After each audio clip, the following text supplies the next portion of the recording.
It's a very common tactic that students use that just doesn't translate into a good application.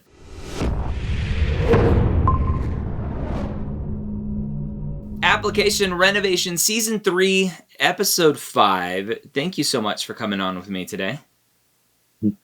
Yeah, thank you, Dr. Gray. Thank you for having me. Let's talk about your application cycle. This is the first time you've applied to medical school. You've been on some interviews, which is great. And I can pick out on your application why I think you got some of those interviews. Let's talk about overall why at this point in the application cycle you think you haven't been successful. Me personally, Yeah. what I think, I think that maybe some of it had to do with like the timing of when I submitted my application. Okay. I didn't submit early in the cycle. Okay.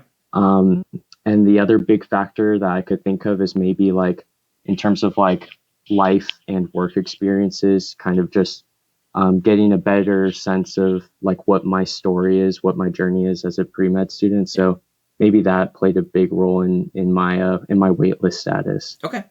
Awesome. Yeah, I highlighted on here as we jump into your application the 7/13 submission date. In my mind, it's a little bit later. It's not terrible. Probably not a huge hindrance for you, but I always love pointing that out for students. So we scroll through, nothing that really stands out in terms of issues in a demographic area, which is always great, right? I wanna breeze through that section with no issues. And then we get to your transcripts, and I see all of these horrible grades, right? All these A's. Why couldn't you have done better?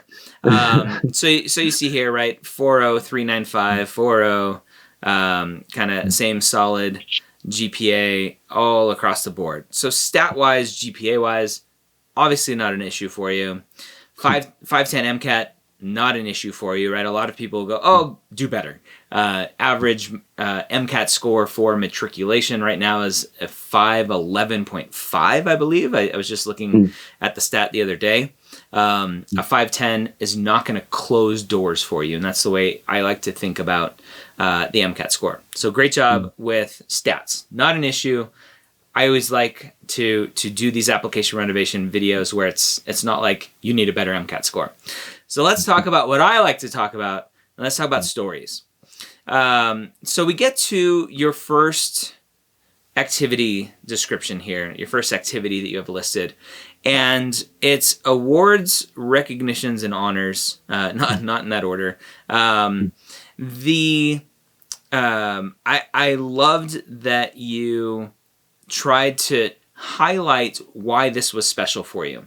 In the previous episode of Application Renovation, the student just said, earns Dean's List times 2, right? Which doesn't tell me anything about the student. So I love how you told a little bit of story. You did a little bit of sales pitch here. Again, just a very common thing, consistent mentality of discipline and hard work, right? I'm going to show you that I'm a hard worker. Again, you don't need to go there.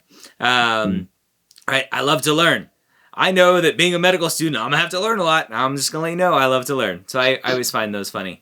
The one thing that stood out to me is just like a weird thing was the total hours that you put on there.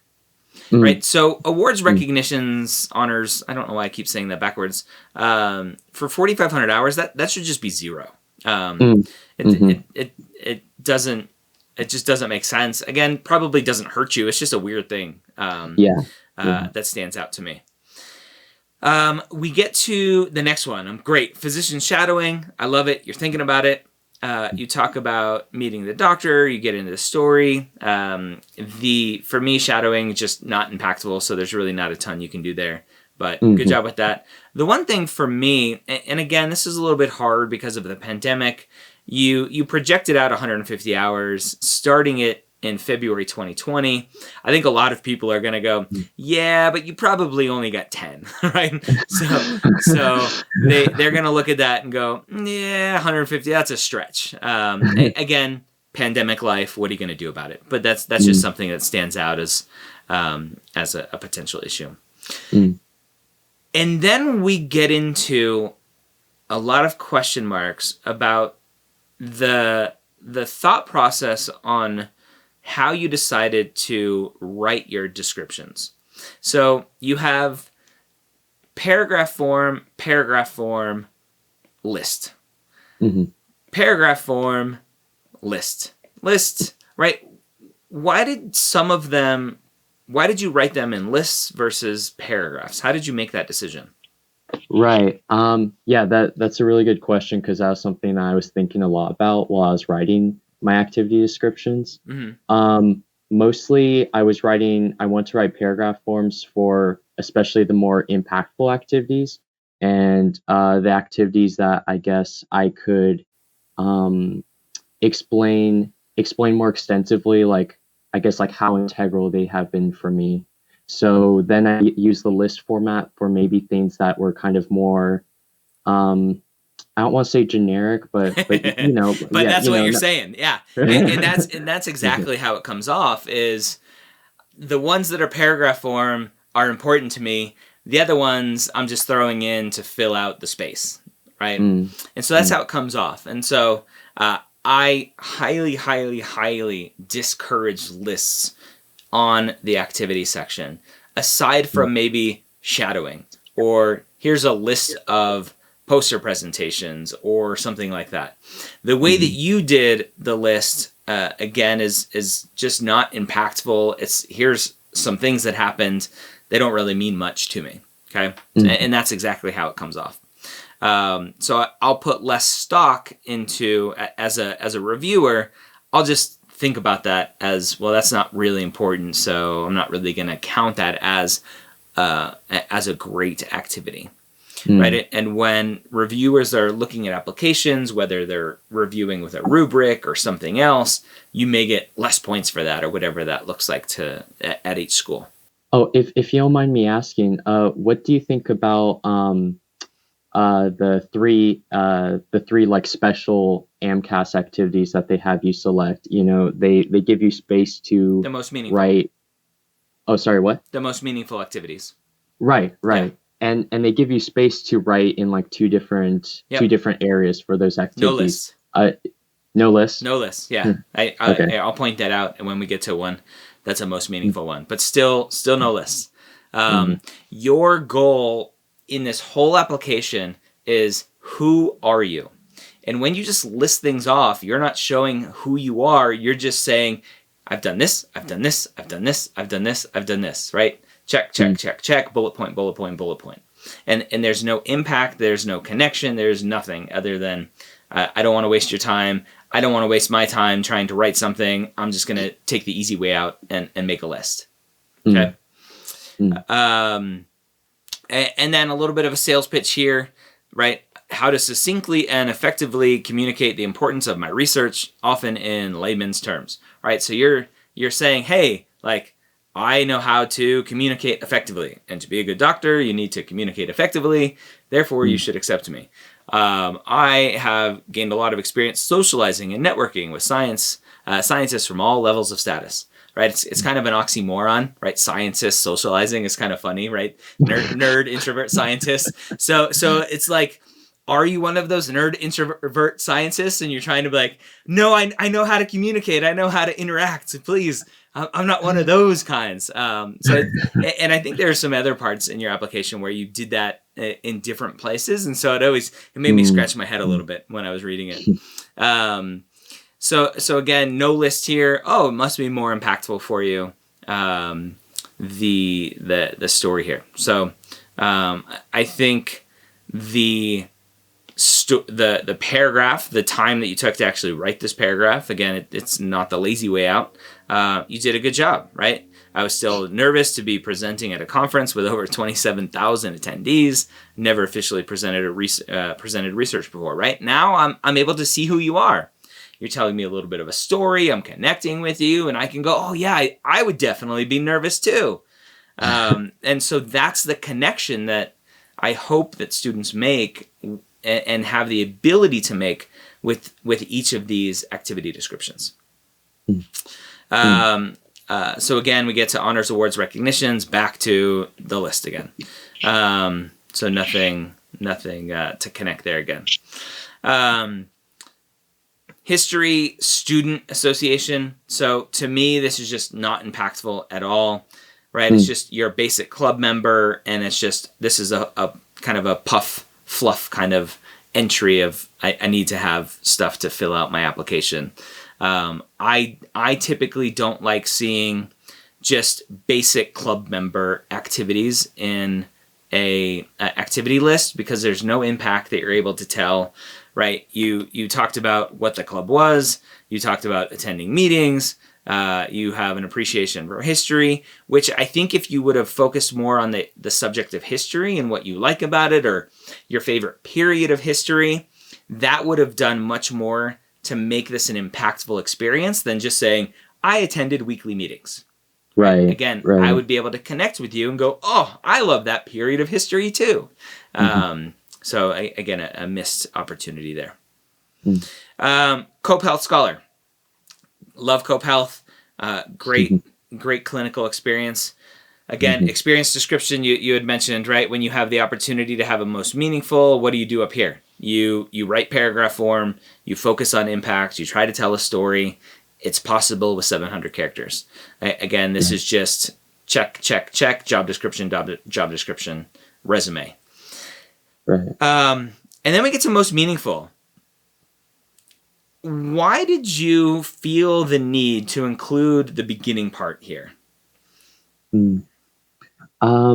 It's difficult for me to see it on my end of the screen. Yeah. So you talked about the numerous peers from different friend groups had recommended I join COPE, but I never took it to heart. I preemptively and mistakenly assumed that my volunteer duties as a health scholar would be boring, uninspired, and quote unquote glorified babysitting. Right. Yeah, I didn't that was a weird decision to make. I remember writing that. My goal with that, I guess, was to try to be as honest as possible and to show that even though I was kind of prejudiced about like the program, like, oh, it doesn't sound too great. I very quickly turned around once I eventually was convinced to participate, and it ended up being one of my favorite activities, surprisingly. So I guess that was kind of my goal with that, but maybe I came off as a little too harsh or too crude, I guess. But very, very negative, and gives me a lot of insight into how you're going to be as a student, potentially, right? This 2 sentences doesn't define who you are, but the fact that you took the time to write it, the fact that it went through a review process, hopefully, the fact that you still decided to keep it in your application tells me that you may be a pain in the butt kind of medical student who's going to be complaining about things. Like, why do I want to do that? That's going to be boring. Why should I do that? That's not what I want to do. Right? Definitely focusing on the wrong thing there. So avoid any sort of negativity like that. It's a waste of characters. It's focusing on the wrong aspects of who you are as a person. Okay? And then you took the rest of the most meaningful to highlight skills learned instead of really why was this most meaningful to you as a person, which is what these most meaningful spots are for. Not here are all the skills that I've learned to make me a good physician, but here are here's the story, here's the impact, here's why this is important to me, not why I think I'm going to be a better physician because of it. Okay. Right. So focusing on interpersonal skills, balance. I was able to balance my COPE research and school obligation, time management skills, social. Right. Here's the social skills again. Right. Man, this student is really trying to focus on his social skills. I wonder if he's trying to compensate for something. So I was laughing. I was reading this last night. Right. So again, respectful for supervisors, organized with scheduling, conscientious, sense of responsibility. All of these things where you're like, okay, I have this list in front of me of the traits of a good medical student, of a good physician, and now I'm going to list them all out and show you how I have all of them. It's a very common tactic that students use that just doesn't translate into a good application because I don't know who you are. I just know that you think you have all of these skills necessary to be a good doctor. Got it? So again, lists here, focusing on just what you did, job duties. And then again, kind of the skills here. Accustomed me to a meticulous work environment, right? Trained me to prioritize punctuality and responsibility, committed to hard work. All these things, like I'm ready to be a doctor. I'm ready to be a medical student. Okay. So again, just some missed opportunities to connect to who you are. That's where an application gets to be memorable, where it gets to be connecting, is focusing on who you are, not necessarily what you've accomplished. Okay. You have here this UCI medicine listed as medical clinical. And your job duties, you wrote, lectured middle school and high school students about various medical topics, including basic human anatomy, assisted medical students and doctors with demonstrations on ultrasound readings, demonstrate adaptability in teaching a wide range of individuals. Why did you mark this as medical clinical? Yeah, I guess that was just I guess that was just a mistake on my part. It's kind of a weird toss up because most of my I guess my major duties is, like you mentioned, is mostly mentoring and lecturing, but maybe I just decided to go medical clinical because it was like in a clinical environment and I was spending a lot of time learning about clinical duties. But I think that was just a mistake on my part, I guess. Yeah, I wouldn't have listed this as medical clinical. It's paid employment, so I would have just listed this as non-medical clinical. So again, just when I look at that, I go, it's not medical clinical. Does it hurt you? I don't know. Well, some people go, if some schools will say, if they're misrepresenting their medical clinical time, which is what students are usually lacking, right? Mark them off for that. Maybe you lose some points at some schools depending on the rubric. I don't know. Again, that's going to be a school by school basis, but just something that to me, it's not medical clinical. So I'll kind of change that on my end, on the back end, and reduce your total of clinical hours. Right. Again, kind of focused on skills that you learned. I learned terminology. And then you talked about here, the program reinforced my determination to become a doctor. Now, I like talking about this, where students are making connections to being a physician that don't seem to me, at least on the surface, to connect. And so here, it sounds like you're doing some teaching, you're interacting. That, to me, doesn't connect with being a physician, right? You're not taking care of patients, you're not in that world. Where was that determination to become a doctor? Where was that connection? It was mostly in like the kind of networking and the environment that I was in. Yeah. I was working with other pre-med students and medical students. So I guess kind of just connecting to them and also learning from them just kind of taught me more about what it's like to go into medicine. And I guess in that way, it reinforced why I want to go into medicine. But maybe it didn't necessarily teach me more about being a physician. Yeah. So if you want to make that statement, which I agree, I think there's some potential connections there. Answer why, right? So it reinforced my determination to become a doctor because, right? Make that connection for the reader because it's not evident on the surface. Okay. And then we get to extracurricular activities, this wilderness medicine camp. So obviously CU Wilderness Medicine, a program that I'm affiliated with. They do this program in California, here in Colorado, Costa Rica, other places. You talk about that, which is good. And then you get to, again, some more medical clinical here, which is great. Looking at, quote unquote, medical clinical, if I were to remove this part, we have Cope Health Scholars, which was, if I go back up to Cope Health, 520 hours over the course of a year and a half or so.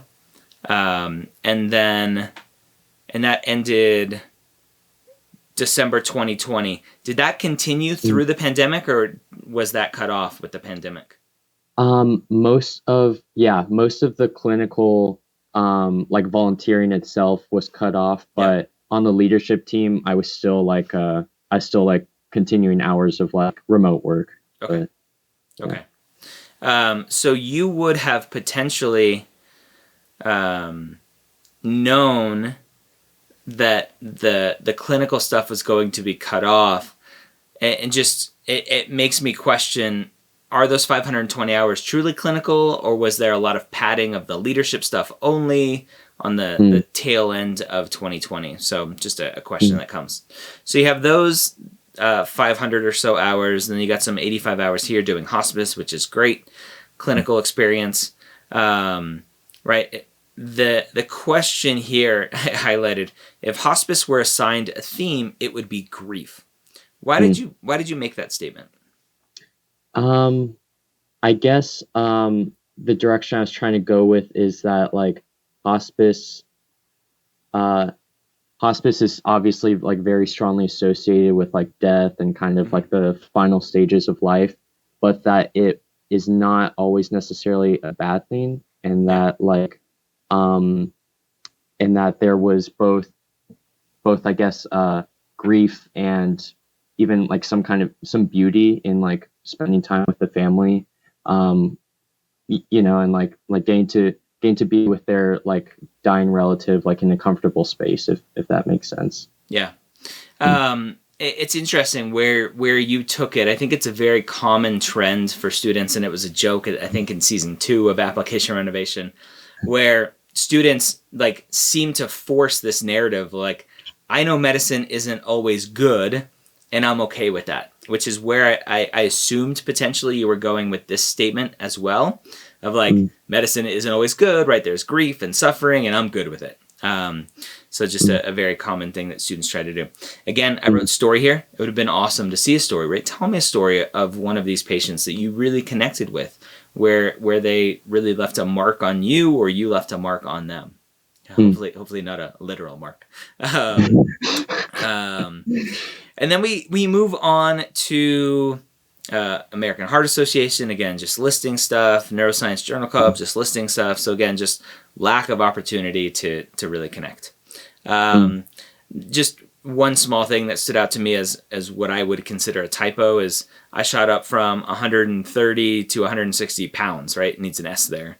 So just small little things that a good reviewer will catch, and just not a big deal, but always try to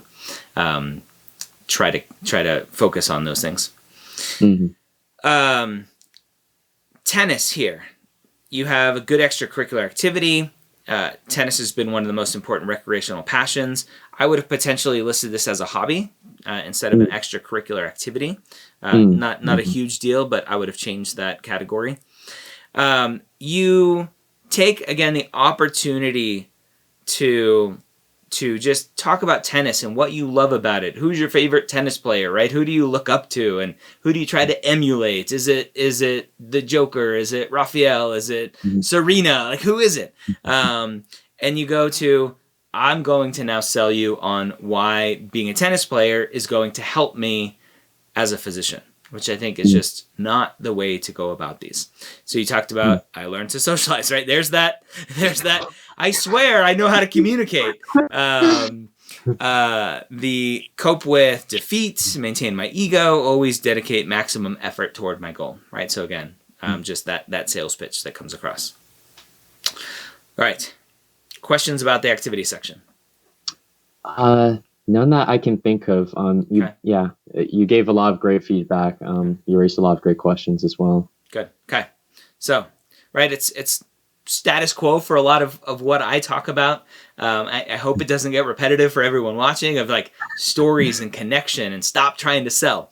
And hopefully the more we do, the more everyone watching can see. And when they go and write their own, they avoid that, right? They go down that path and go, wait, no, I don't want to do that. All right, so let's get to the personal statement. So we talk about the personal statement here, and it's you, again, right? This first sentence, it goes without saying that the path to a medical career is a grueling and arduous trudge. Again, that negativity is coming through again. What was there for the Cope Health Scholar description, it's back, right? And so I now I'm seeing a trend. It wasn't this one kind of statement where you made what I think is a bad decision to include it, right? Or a poor decision. Now it's back. The negativity's back. It's this arduous trudge. Is it worth it, right? It's going to be boring babysitting. And now I'm like, I don't understand why the student is focused on this. Is this subconsciously something that they truly want to do? Or is this something your parents are making you do? And your subconscious is coming through in your writing, right? There's lots of questions that I've seen so many applications that these kind of questions start to come up. So, right. I've struggled to stay strong on this path. I've been advised to rely on pleasant experiences in order to stay motivated, right? Again, you're telling me that as a medical student, you're not going to be happy, right? It's going to be arduous. It's going to be grueling. I'm going to have to seek out pleasant experiences, right? I'm like, ooh, like, is he going to turn to illicit substances for some pleasant experiences to stay motivated? Like, these questions are coming up, and I'm just like, I don't want to deal with it. I don't want you in my office as the first year medical student who's burned out 2 weeks in because it's grueling and arduous.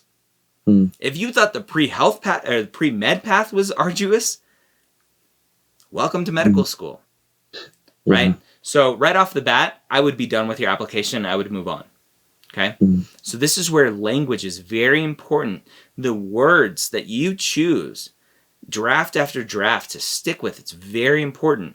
And I would love to just sit down with you for an hour and really investigate your motives for wanting to be a physician and really, really understand if this is truly what you want. Because something is telling me in the back of your head, back of your mind, this isn't what you want to do. So, interesting thoughts that I have, right? Right. Again, my struggle to maintain motivation. Now, let me twist this a little bit. If we went back up to your grades, your transcript, and you had a dip in your grades that correlated potentially with this lack of motivation, then all of a sudden it's not complaining. It's this red flag statement to say, hey, here's why my grades dipped, and here's why they've gotten better. But grades weren't your problem. There's nothing in your story that tells me this has been grueling for you, that's been arduous. Maybe what you're trying to do, instead of kind of doubting your journey to medical school and really telling me like subconsciously you don't want to do this, maybe what you're trying to do is this sales pitch of like, look how hard I've worked to earn the grades that I have, to get the MCAT score that I have, right? Maybe that's what your motivation is behind the story that you're trying to tell me. So some interesting thoughts for you to ponder. So as we keep going here, right? Although positivity has helped me before, my determination to practice medicine was instead reinstated by a rather bleak experience. So again, that negative word, bleak, boring babysitting, arduous, grueling, like interesting word choices, okay? Powerful, powerful opportunity to tell this story, and the words that you're choosing just make me scratch my head, okay? So as you go through this process in different interviews, if you have more interviews coming up, right, that's your opportunity. You're getting the interviews because your stats are great. They're potentially overlooking some of these things, and they're like, oh, why did he choose these words? I want to invite him for an interview and talk to him. That's your opportunity to shift that narrative in an interview, okay? You get into this story, which is great. I love stories. I love that you're trying to tell me a story, right? You're in the middle of a shift. The preoccupied nurse directs me, right? So again, a negative word here, preoccupied. Interesting word choice. I'm cautious. The patient is delusional. That's just descriptive. I wouldn't necessarily consider that negative. I'm cautious, but not too worried. I enjoy learning about people regardless of how abrasive they initially seem. So again, it's just a very negative word here. Right? Patients are abrasive. It's boring babysitting. These words are starting to paint this picture of someone who doesn't want to go into medicine, who's not going to enjoy patient care. If you as a pre-med student think patients are abrasive, right? Welcome to this world. So again, just very, very careful with your words. I love the opportunity here just to help students paint this picture a little bit better, right? The patient whom I'll refer to as John Doe, you don't need that whom I'll refer to. Just put the patient name in quotes and it's known, right? This is a pseudonym. I wouldn't use John Doe. Use John. Use Jim. You don't need a full name. That's okay. I like that you tried to get there. You gave him a name. I love that kind of stuff. So good job with that. You have this great conversation, right? This was a really interesting story of John, who is a veteran, and this is just something that stood out to me. Either he is he an Afghan national veteran, or is he a veteran of the Afghanistan war? A veteran of the Afghan war. Okay, so very different words, right? An Afghan veteran tells me he was in the Afghan army or military. So just a mix-up word choice. Again, no big deal, just something that stood out to me. Again, the story that you told was good. I really enjoyed it. The takeaway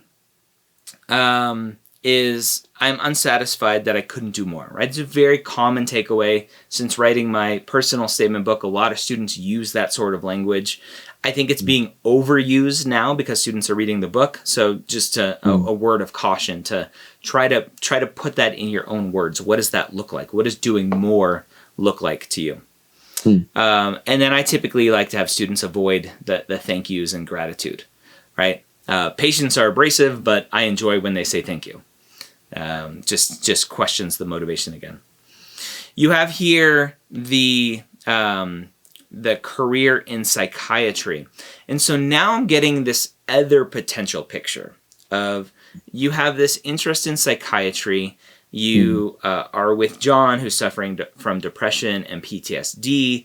You start the personal statement with arduous and grueling and other things.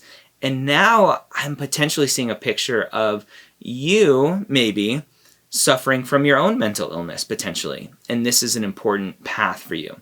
And that would be interesting potentially if that was your way of hinting, right, of suffering from depression or anxiety or whatever that may be. And I'm not asking you to call yourself out here, but just as a reviewer, these are the kind of thoughts that I'm having in my head, right? Is this someone who does suffer from depression?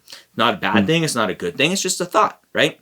And so I typically have students avoid talking about the specialty that they're interested in a personal statement. Your goal as a pre-med when you're writing your personal statement is to talk about why you want to be a physician, not why you want to be a insert specialist here, right? The specialty conversation can come later. Where do you see yourself in 20 years? That 75% of students change their mind anyway once they enter medical school, okay? And then you have this statement here. The question here, right? I have encountered myriad patients who feel that their pain, whether physical or mental, is misunderstood by others. And now I'm questioning, are you saying that physicians aren't very good with mental health patients? Are you saying that you're going to be better than them? It was just a weird statement here. So just be careful with that sort of angle of like everyone else is bad and I'm going to be good.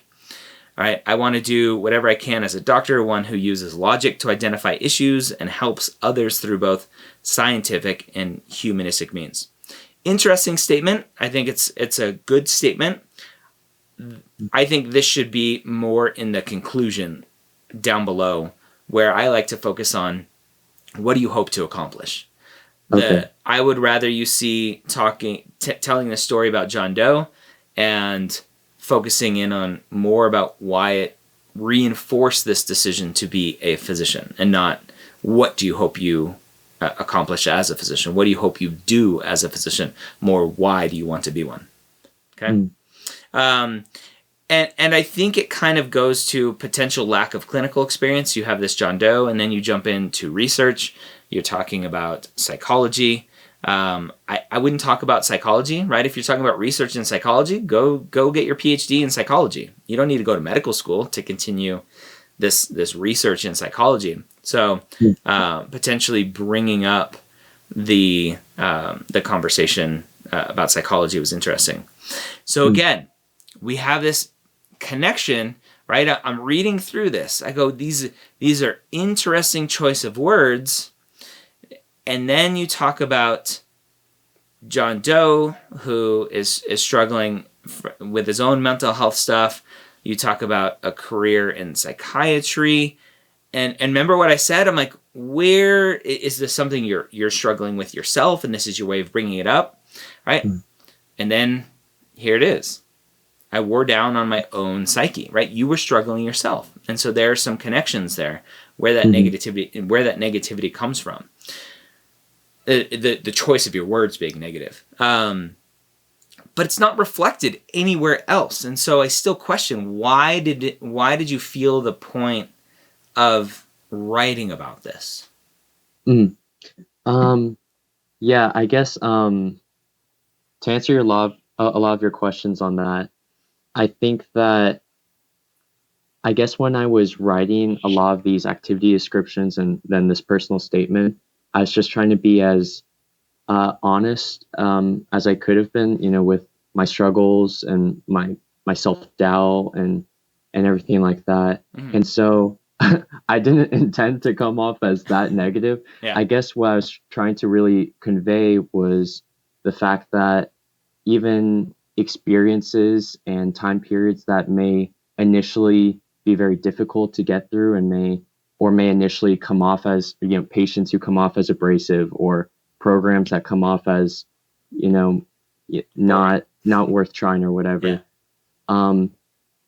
Things that initially may seem very bleak and difficult and negative can also evoke very positive memories and experiences for you. So I guess that's what I've been trying to convey with all this. Okay.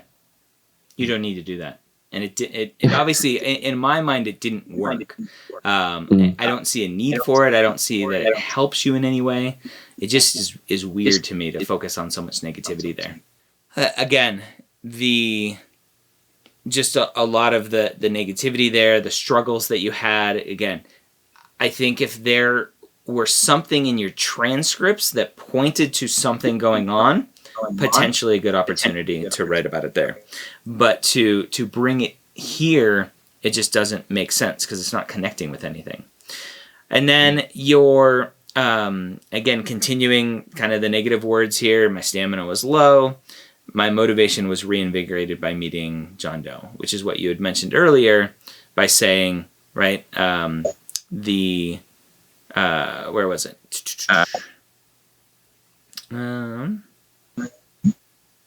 Where'd it go? It was somewhere. Reinstated by a rather bleak experience, right? I'm assuming that bleak experience was talking to John Doe in that interaction, because then you bring it back up later on. Okay? Mm-hmm. All right. A good opportunity, a missed opportunity to bring that kind of conclusion here back down to what you hope to accomplish as a physician. You talk about never meeting John again, infinitely grateful for the interaction, at a time when I felt inadequate and exhausted. So again, this negative words, and a lot of it, it's very common, the self-deprecation of like, I'm inadequate, I'm tired, I'm not good. There's a downplaying of who you are here.